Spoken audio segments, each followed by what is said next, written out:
আসসালামু আলাইকুম। আজকে একটা দুঃখজনক ভিডিও বানাতে যাচ্ছি এবং কথা বলতে পারতেছি না, মনটা অনেক খারাপ। যারা ক্রিকেট ভক্ত এবং ক্রিকেট প্রেমিক তাদের অবস্থা বর্তমান খুব খারাপ।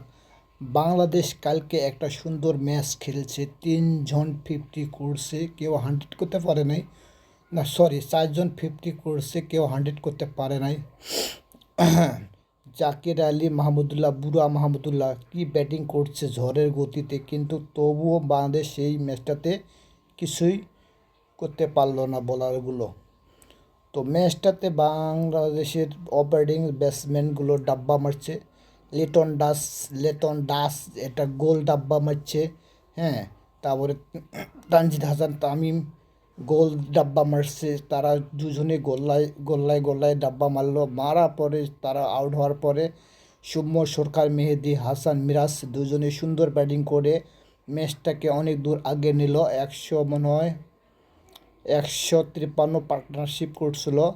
হ্যাঁ, মাহমুদুল্লাহ মনে হয় কত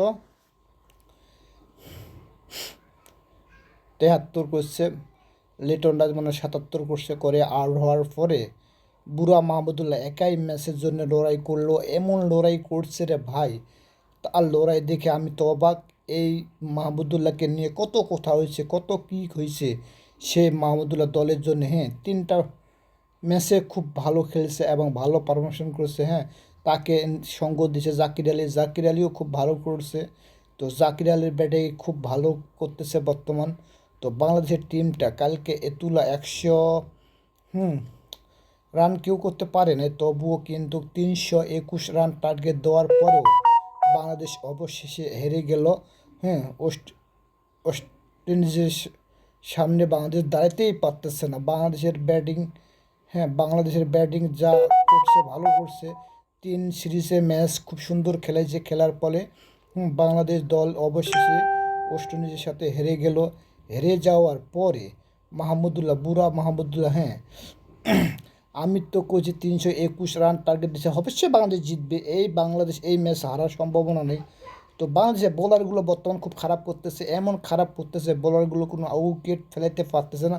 তো মোটামুটি ভালোই 4টা উইকেট ধাম করে ফেলাইছে 20 ওভারের মধ্যে।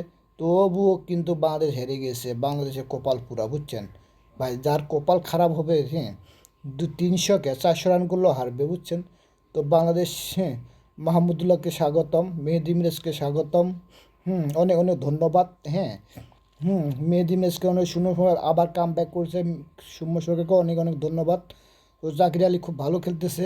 আর লিটন দাস থাকে তো ডাব্বা মারছে, তাকেও অনেক অনেক ধন্যবাদ। নেক্সট টাইমে ভালো খেলবে। তো সবাই ভালো থাকেন, সুস্থ থাকেন, বাংলাদেশ টিমকে সাথে উৎসাহ দেন আর বাংলাদেশ টিমের সাথে থাকুন। আল্লাহ হাফেজ।